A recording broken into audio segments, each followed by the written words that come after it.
It seems like anytime you talk about Dungeons and Dragons, especially me, the conversation invariably goes over to the system of alignment. Um, uh, Aside from the '70s, connection to D&D and witchcraft and Satanism and stuff like that, but from a gameplay standpoint, I think everyone, the first thing they think of sometimes when they think of D&D is alignments, because it is the foundation almost of how characters are built, and also because everyone loves to argue alignments.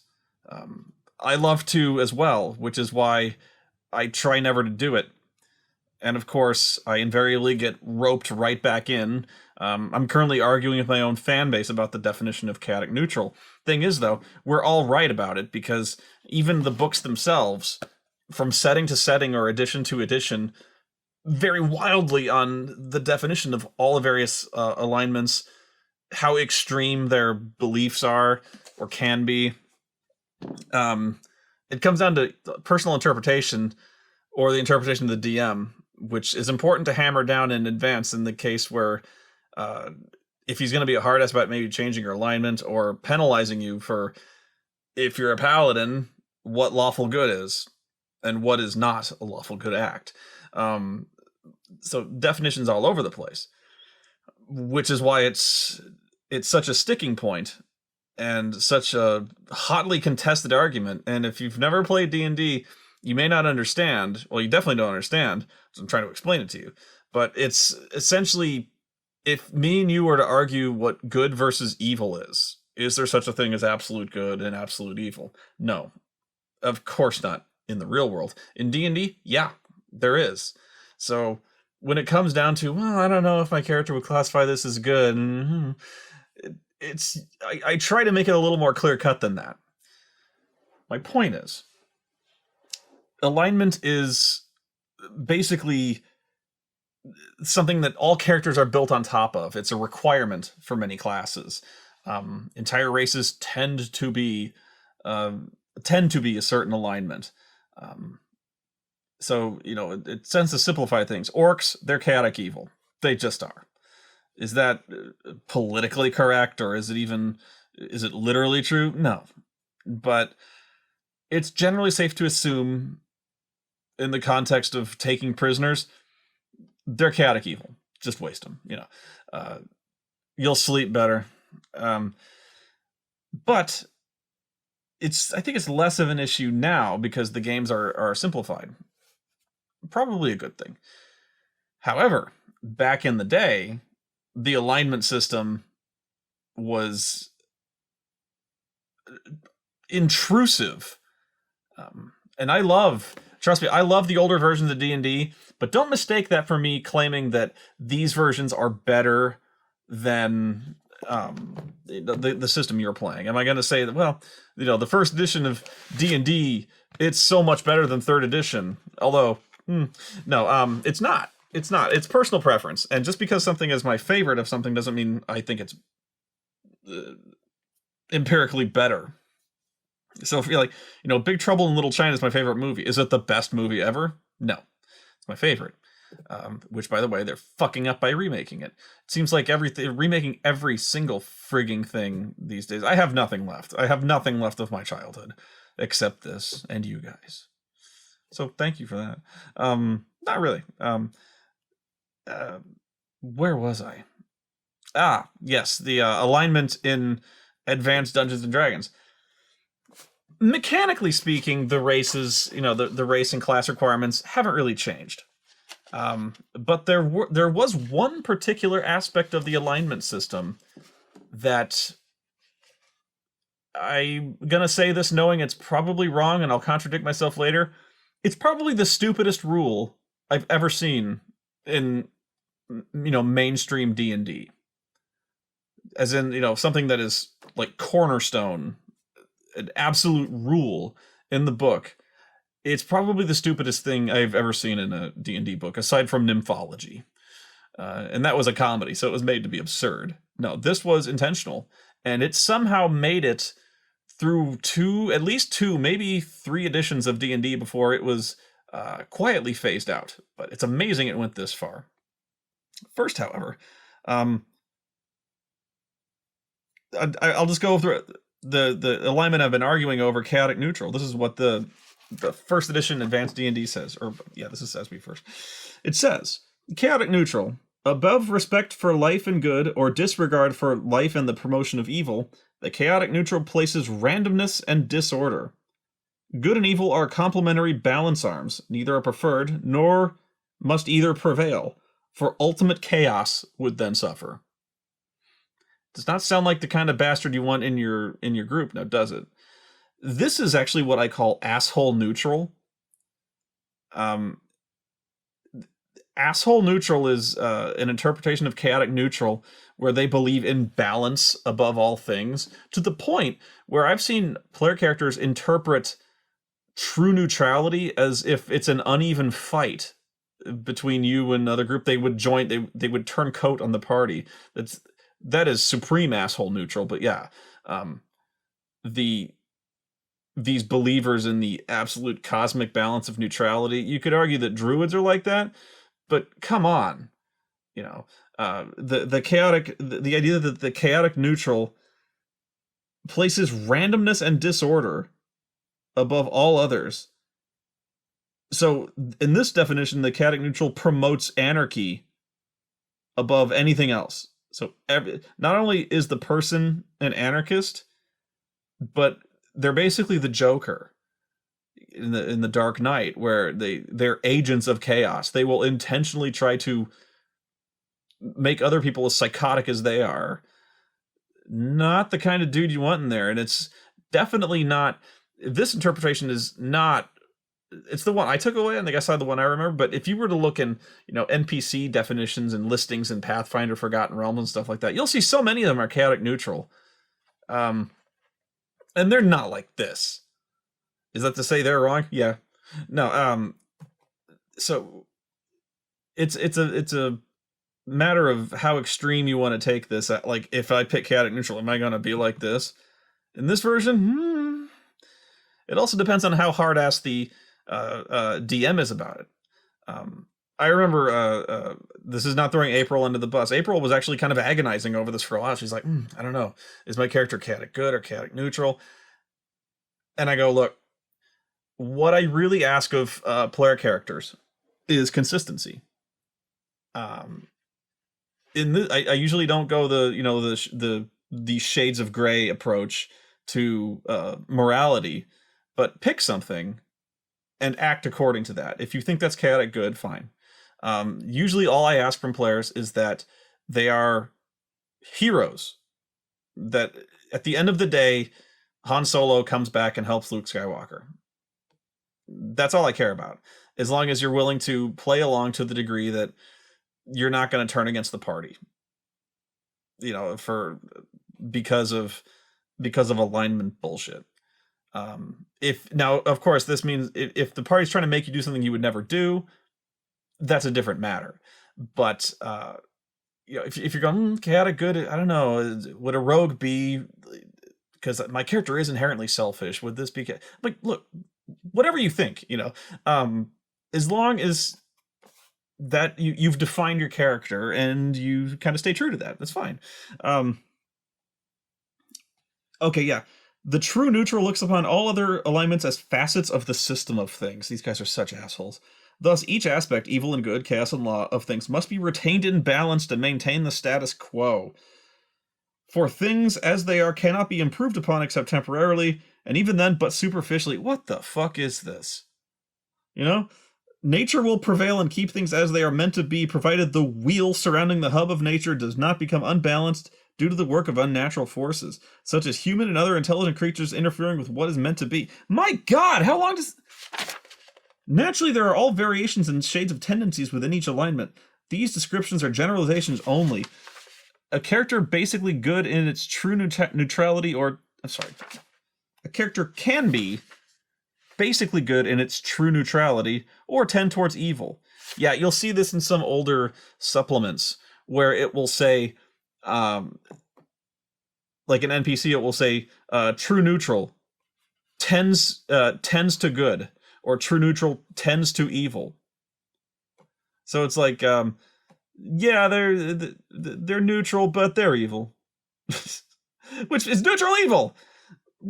That's yeah, but yeah, you'll see rarely the alignment where it says true neutral tends to good, because they don't want, it's a way to save. True neutral in most regards is they just want to be left alone, or they're just looking out for themselves, but they're not fucking chaotic about it. They're self-interested. They don't really care about who's president. They care about how much taxes they're going to pay. That's so I usually say most of your NPC peasantry and stuff like that, they don't really care. They just want to be left alone, and they want to not get murdered by trolls. That's true neutral. They're not like this. How many true neutrals would there really be if these guys were strident believers in maintaining that cosmic balance of shit that even hippies would be like, man, you gotta lighten up, man. I'm not even done with this. It is probable that your campaign referee will keep a graph of the drift of your character on the alignment chart. This is affected by the actions and desires of your character during the course of the adventure and will be reflected on the graph. I'm not keeping a fucking graph. You may find that these actions are such as to cause the declared alignment to be shifted towards or actually to some other. True neutral, ladies and gentlemen, as defined in first edition AD&D. And this is my favorite, yeah. That was like 3 fucking paragraphs. That is not the stupidest rule I've seen. This isn't a rule. This is philosophical. The stupidest thing. Okay, I'll describe the adventure setup the way it happened, and then I will talk about what actually happened. Well, okay, you'll see. At the time, my bard character was not yet a bard. I'll explain that in probably one of the next videos. But my character was training to be a bard. So we come across we come across someone who's been under attack by really strange creatures. We've never seen anything like these before. They look kind of demonic, but they're not. And there's like a really tall one with kind of like a satyr, but much more warlike, kind of like horse legs or goat legs or something like that. Very strong, very very weird. So basically, what happens is this guy is getting attacked by like a street gang, but the street gang is, and this is before Planescape, but basically from the Outer Planes.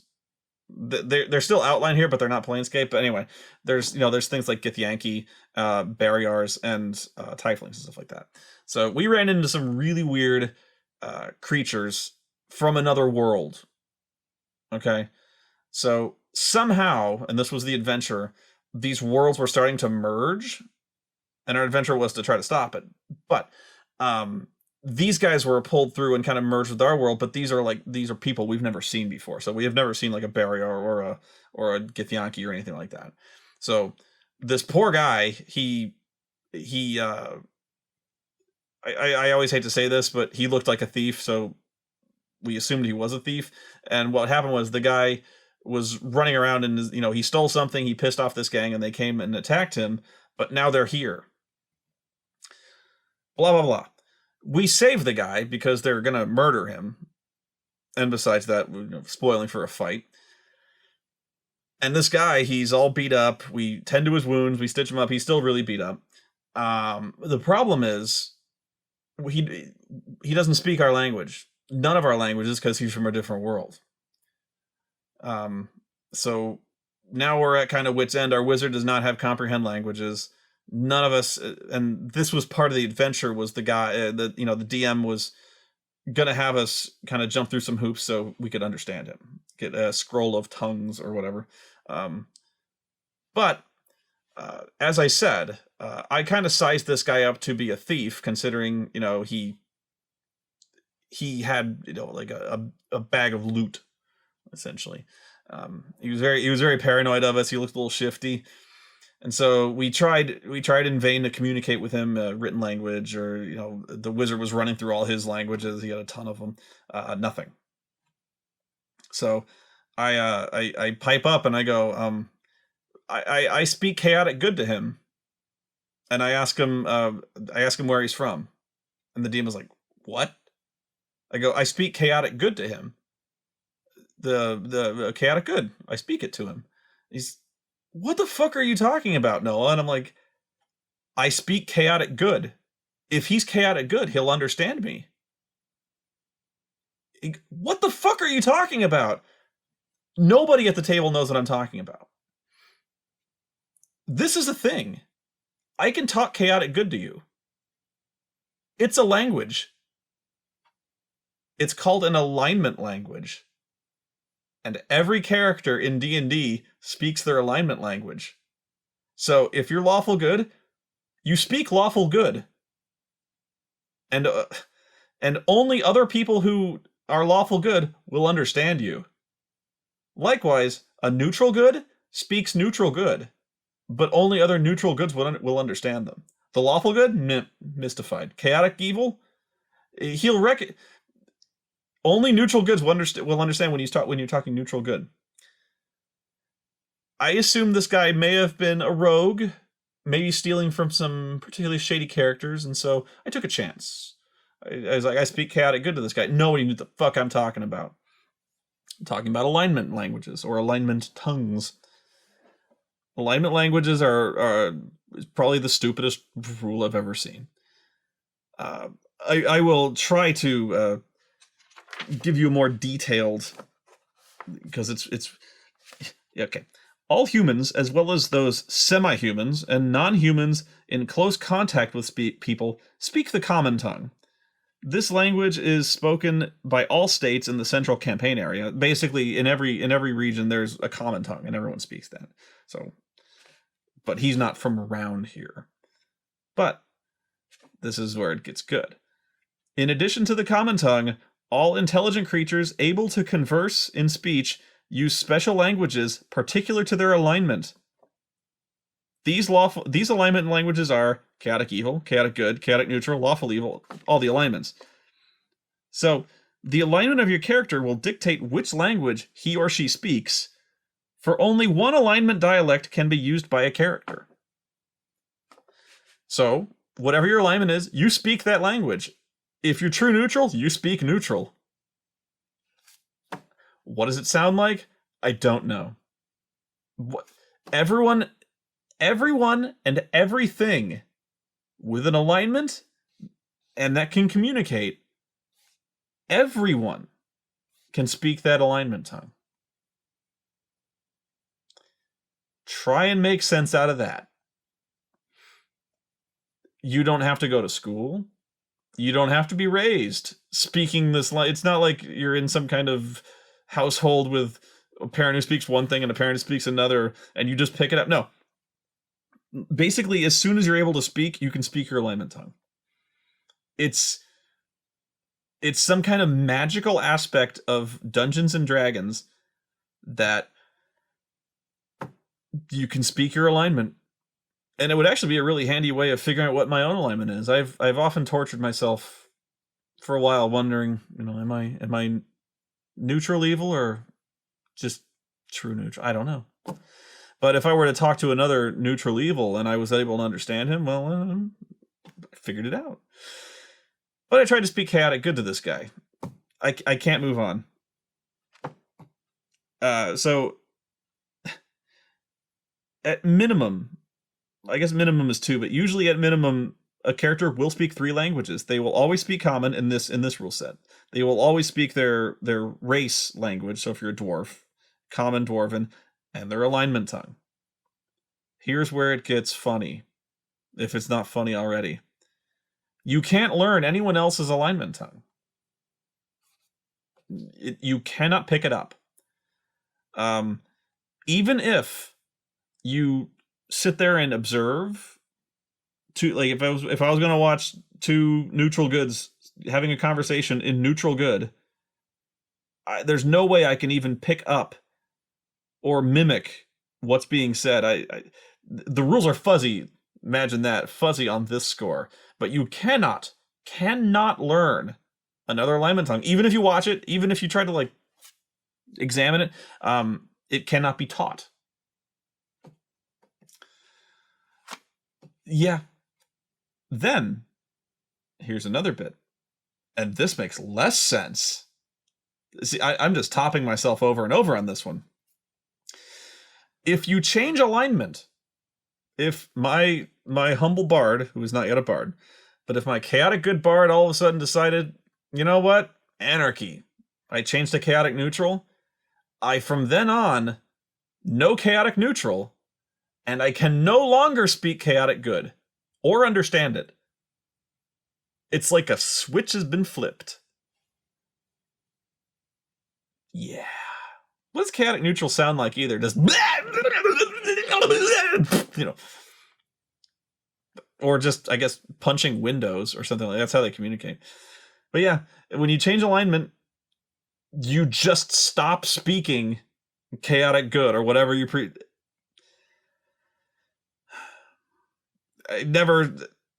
It will make less and less sense. Trust me. Oh, and druids speak druidic, but you can actually teach druidic. You're not supposed to. You can.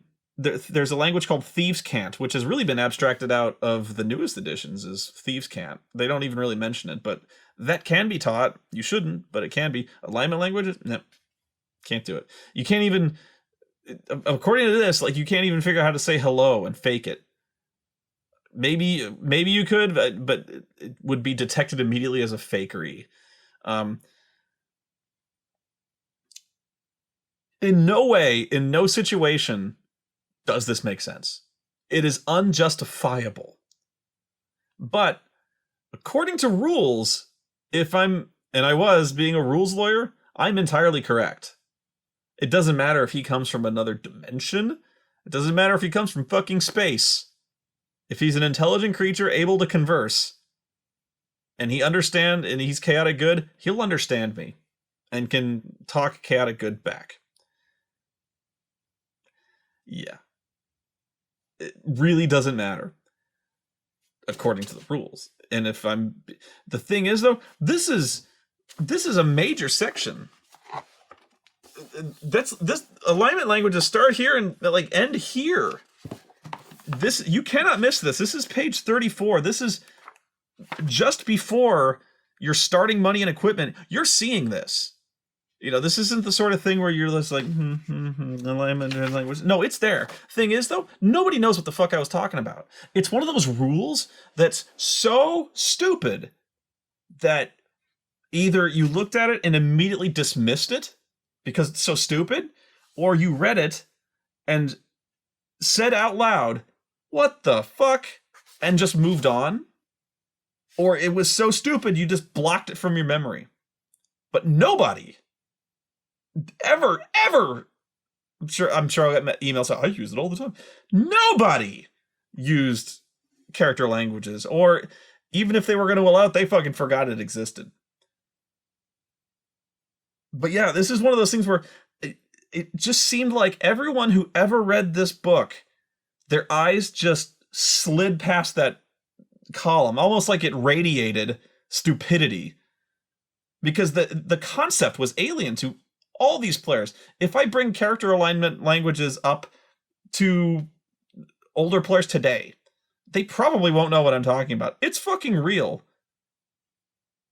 And it was, if they remembered it all, I virtually guarantee you they house ruled it to oblivion. Because nobody used it, and I believe it was, second edition AD&D. It's kind of missing. It's just not there. Wonder why. But it still made it a stunningly long time. Hang on a second. There's the... I'm sorry, Herbert. There's the Rule Cyclopedia, which is original D&D, in which it says... where is it? It goes into more detail here.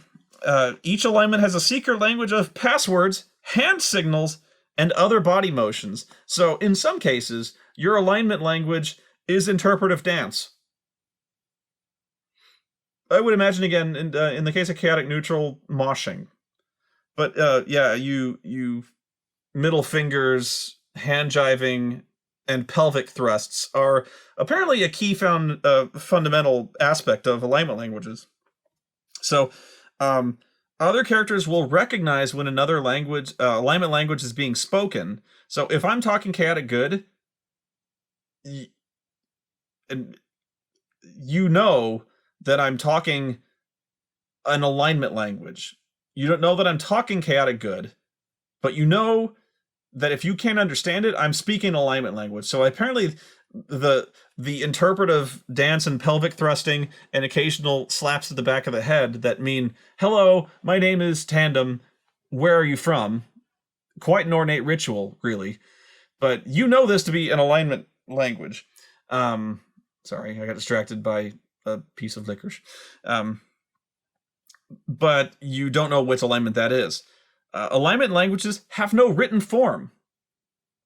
So I can't write you a letter in chaotic good. The concept is just, it cannot be written. Maybe if it did, it would have really weird letters like Russian. No, there's no written form. You have to be in person to properly convey through rhythm and movement and occasional slaps on the ass what you're trying to say.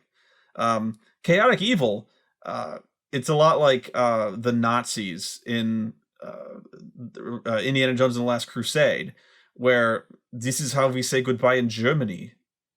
Boom! And punch him in. That's speaking chaotic evil. Actually, Nazis would be probably lawful. Whatever. See, this is where we're getting into a whole different conversation here. Point is, most evil alignment tongues probably involve heavy punches to the face. A character may not learn a different alignment language unless he changes alignments. In such a case, they forget the old alignment language and starts using the new one immediately. Passwords, hand signals, and other body motions. I got a body motion for you, Gary Gygax. I love you, man, but he stuck up for this too. He did an interview at one point where he basically, whoever was interviewing, the response was either at like a convention or it was in a letter or something like that. I think it was like a letter to an editor or something where they asked him a question about what the fuck is this, Gary? Who the fuck would ever use this? And he tried to justify it. I'm summing up and probably bastardizing his response greatly. But he said, imagine Catholics. Already I'm like, here we go. He goes, I wanted something that was kind of inherently magical, that if you go into a Catholic church, they all speak Latin at Mass, not always now, but they have a common language that Catholics understand. This is what he's saying. So he's saying, just imagine this and try to like abstract it out. If you were to go to church of people who are all the same alignment as you, if they had some kind of language that's almost, ordained by the gods. So assuming, wow, I can't even go here. Assuming Latin was the language of Catholics, anyone who's Catholic would understand what you're saying, ignoring for the historical fact that there's a reason why Catholic priests in the days of yore spoke Latin and wrote Latin down, and it was specifically to keep certain people from understanding what the fuck was going on. That's a whole other story, or is it? But you can kind of see what he's trying to do. So he's like, if we were to take Catholicism and give them a common language that all other Catholics could speak, which in a way, maybe, but no. What if we did that for every alignment? And you just shake your head. You're like, in no way does that make sense, Gary. But he stuck to his guns for as long as he could, anyway. Terrible rule, and I tried to use it because I thought other people would recognize it. I thought I'd get some backup on this one. So the DM just kept saying, "What the fuck? What the fuck are you talking about?" And everyone thinks I'm crazy. I'm like, "No, it's a thing. It's a thing." So I'm flipping through this thing really furious, and I pointed out, like, right here, look right here. Oh, one thing to be mentioned. Wait, there's a reason why you don't speak character alignment languages beyond the fact that they're fucking stupid. So, what is it? Here it is. There's a reason you don't do this. At least not in public.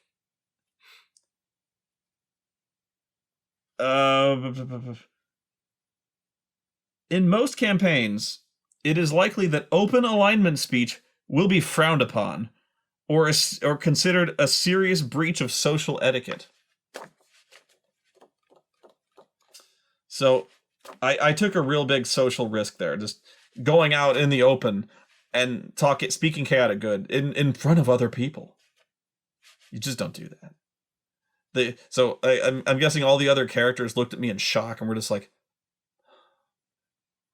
I can't believe I associate with this guy. Now, they do that often enough.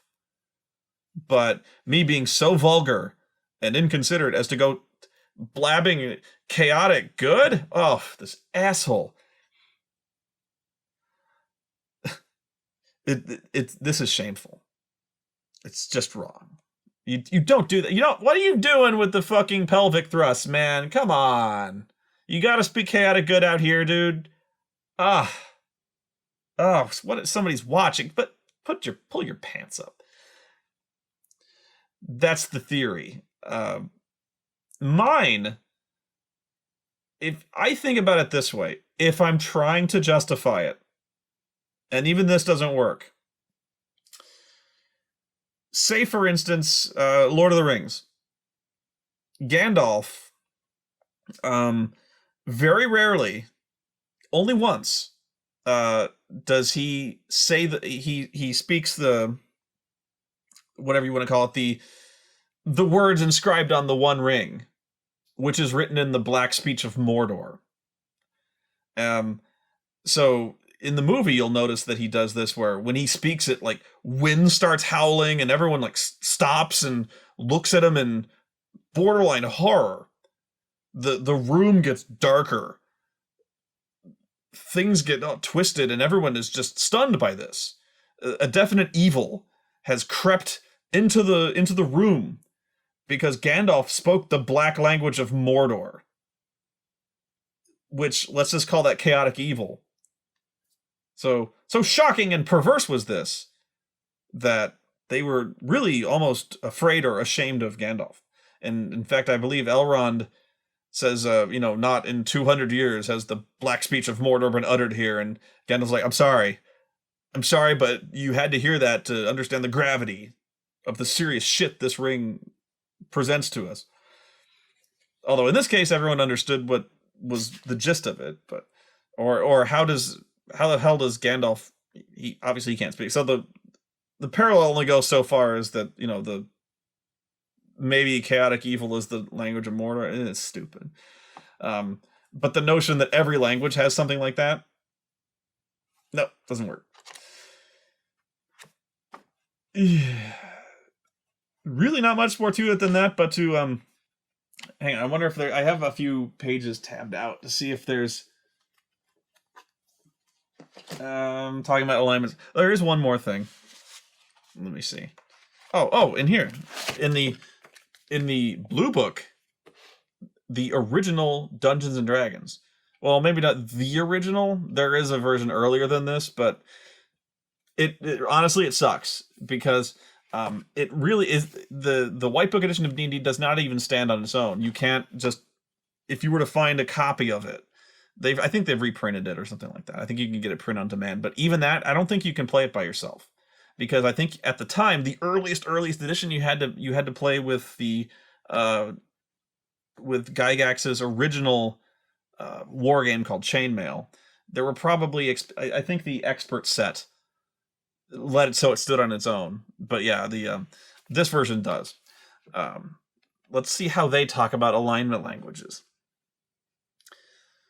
Where is it? Oh, wrong page. Okay.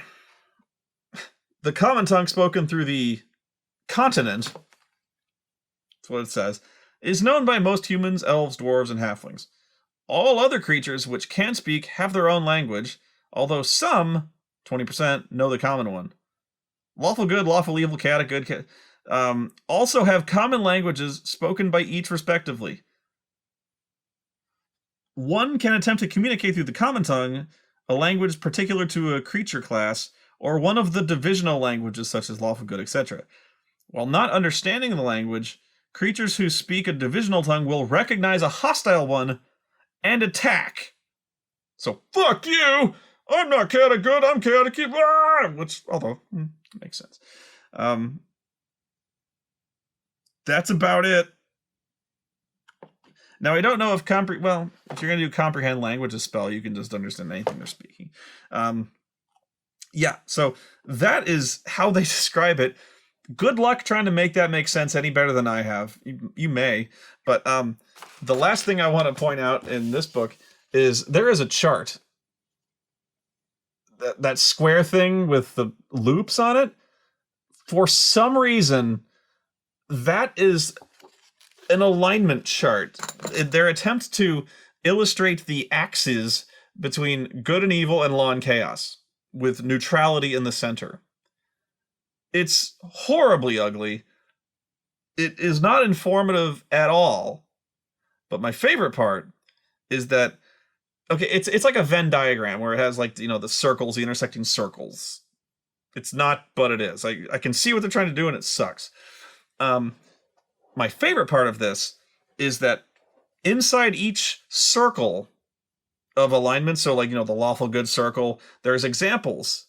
There's 2 examples of creatures that are iconic of this alignment, or commonly known to be lawful good. And chaotic good, they give 2 examples of creatures that are commonly chaotic good, and so on. So, lawful good. If you're lawful good, the two things that it will give you as examples of something else that is lawful good, just so you can relate to it. For instance, like, I'm thinking of playing lawful good. I wonder what that's like. Maybe an example here will help me understand. So, if you're lawful good, according to this book, you have the same morality as a unicorn. Or blink dogs. What? Yeah. I know you don't fucking believe me. It's, yeah, here. I try to read it. Sorry. Lawful goods are, just so you understand, are like unicorns. Or, well, to better relate, it's like you're acting like a blink dog. Given the choice of a moral decision, you think, what would a blink dog do? It's helped me through a number of situations. Well, a blink dog would probably, like, teleport around and lick its balls.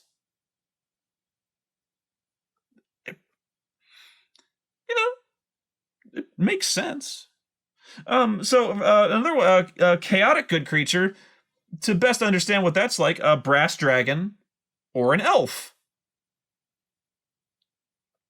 Okay, now, to understand the difference between lawful evil and chaotic evil, we got to think about how each of these creatures would respond to a situation. For instance, lawful evil, gargoyles. Those fucking gargoyles. That, of course.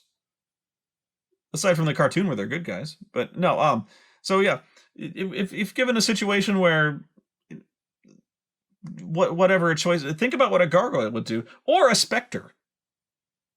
A specter would wear a sheet and go woo. I would think a specter just kind of floats around making tormented noises and trying to eat the souls of the living, which honestly doesn't seem like a very lawful act to me. But okay. And a gargoyle, I suppose, would sit perfectly still on top of a building and brood. Okay. Or chaotic evil. Imagine in your mind bugbears. Oh, you actually know what would be better? A chimera. Yeah. I remember those chimera. Those are a unique breed of chaotic evil. Mm-hmm. Yeah. So I hope that helped. Better than the shitty explanations in this book. Oh, it actually does not give any examples of what a true neutral would act, because maybe let's see. If How would a true neutral act if I was going to equate it to a monster or a creature? How about let's see, uh, a flying squirrel? No, actually, that makes too much sense. Let's see.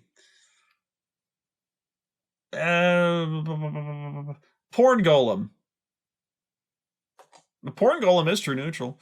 Um, or more accurately, let's say a true neutral would act like a.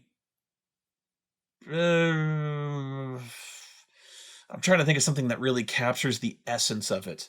Um, Troglodyte. No. How about a rust monster? The maintaining the perfect order of balance really comes down to how rust monsters act. And they probably are true neutral. They're animals, I think. So yeah. But let's see. Oh, I mean, this definitely is more illustrative than, say, what we're talking about when it comes to let's see, lawful. No, they don't even define lawful neutral. Screw that. So, chaotic good.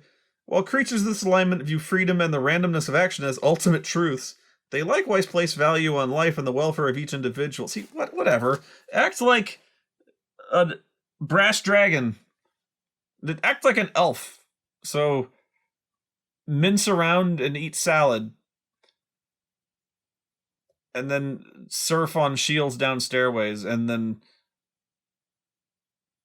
say, Crabine from Dunland. Ah, Jesus Christ. This is so bad. Why would they ever... Did they explain any of this in this book? Oh, now here, this old edition is so much clearer, actually. No, I'm not even being sarcastic. It really is now. Lawful characters always act according to a highly regulated code of behavior, whether good or evil. Neutral characters, such as all thieves, only Sith deal in absolutes, okay? But neutral characters, such as all thieves, are motivated by self-interest and may steal from their companions or betray them if it's in their own best interest. Well, there you go. Players may choose any alignment they want and need not reveal it to others. Note that the code of lawful good characters ensures that they would tell everyone that they are lawful. You got to come right out and say, I'm lawful, you guys, just so you know. It's part of my code. Oh, you're lawful good, like a blink dog? Right. Exactly. So you got to watch what you do around me, okay? Because if a blink dog thinks it's wrong, so do I. Okay? Right. Actually, what it means, here's what it really means, is that your paladin can talk to a blink dog. What the fuck is a blink dog? Hang on. Wonder if it's gotta be in this. I gotta know. Blink dog. Back to my pervy monster manual. Blink dog. Aha! That's a blink dog. It's a cute puppy. It looks like Oreo. Kind of. Okay. Well, no, it's not. Okay. When it describes the color, it's not like Oreo at all. These brown and yellowish creatures are as intelligent as normal humans. And have a fairly complex languages. And a fairly complex language consisting of barks, yaps, whines, and growls. Kind of is like Oreo. They are also able to use a limited form of teleportation, the blink. In attack, pack members will blink in and out in a random fashion, like lawful creatures do, acting randomly. So they teleport. Blinking is an inborn instinct and never allows the animal to reappear in a space already occupied by a solid object. And they are as intelligent as humans.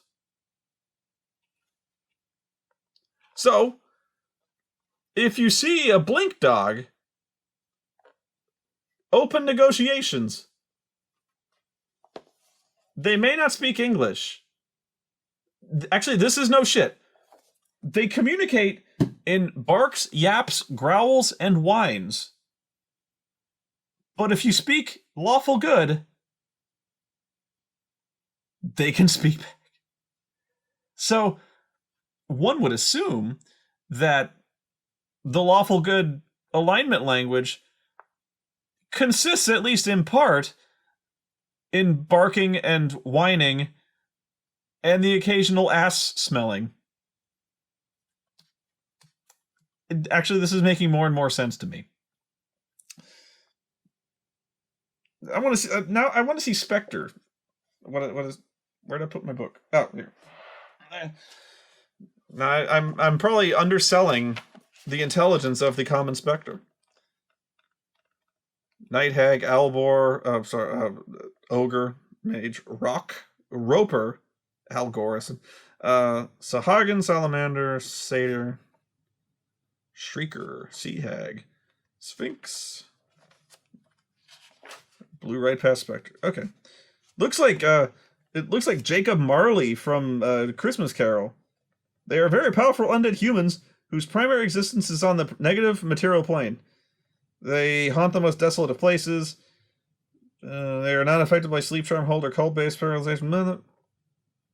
They have, it says, intelligence, high, alignment, lawful evil. Fair enough. Let's see. Spectre, Bugbear, Chimera. Okay, that's the last one I want to check on is the Chimera. Buffalo. Demogorgon. Wild Cow. Chimera. It combines features of 3 creatures in a monstrous manner. Its hindquarters are those of a huge goat. Its forepaws are those of a lion. Its body sports dragon wings, and it has 3 large heads. It can claw with its 4 legs. Yeah. Chimera speak a very limited form of red dragon language. And chaotic evil. So they don't speak much, but they speak a little bit a little bit of red dragon.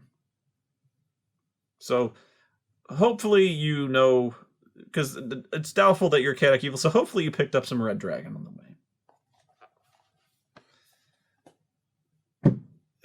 So I'm guessing you can't wait to put this in your game. I can think of nothing else to add to this. I think that pretty much speaks for itself. You don't have to be a genius or a rules lawyer to figure out why this doesn't work. Although, as you might have imagined, I'm kind of a smartass. Always have been. So when I brought up the alignment language, insisting that I've got him dead to rights, he did not believe me at all. So for a few minutes, I furiously searched for the passage, and I was like, here, look, it's right here. So he opens it up, and he's like, and it's exactly what I said it was. And he goes, well, it doesn't matter because he's not chaotic good. Liar! It's a fucking liar! I had him! He made it up! He made it up just so I wouldn't win. Of course, yeah, I couldn't see his notes. Of course not. But no, there's such a thing as being a sore loser when I've got you fucking crushed on the rules. Don't blame me because you've got no excuse. It should have worked.